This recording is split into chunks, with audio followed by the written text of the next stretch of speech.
De ce nu mai pleacă, nu vezi? Oprește-ți. Auzi, Parasone, dar cum ai reușit? Păi, O practic băgați- am coborât aici ca să scoată Poveste un lungă. prăpădit de aici. Hai că vine Și... mecanicul.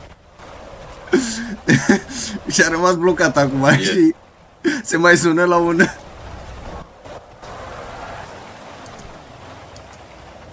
Mamă, tu îți dai seama dacă s-ar uita îngeraș acum pe noi? Tu îți dai seama că eu am pe GoPro toată fața și mă gândesc să o postez? S-o stricat și asta, băgam ea și pula, am morții.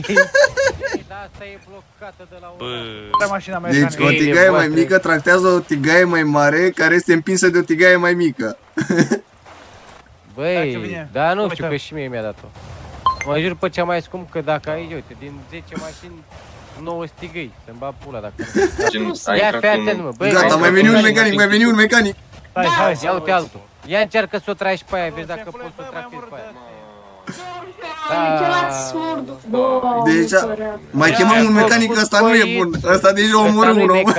Chemați altul, vă rog eu. Aici la pescărie s-a mamă, s-au întâmplat un chemat vreo incident. 3 smurduri s-au chemat. Mecanicul Ia care dat-o trebuia să ne portieră salveze asta. ne-a omorât. Vă așteptăm, vă așteptăm. Aoleu.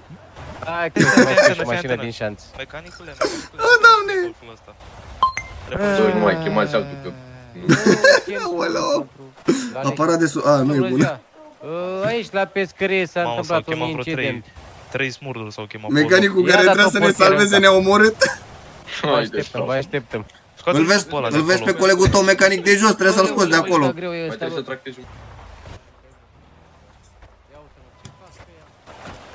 Bă, ce dracu tractează ăla unde s-a dus ăsta? Nu știu, bă. Acolo, acolo.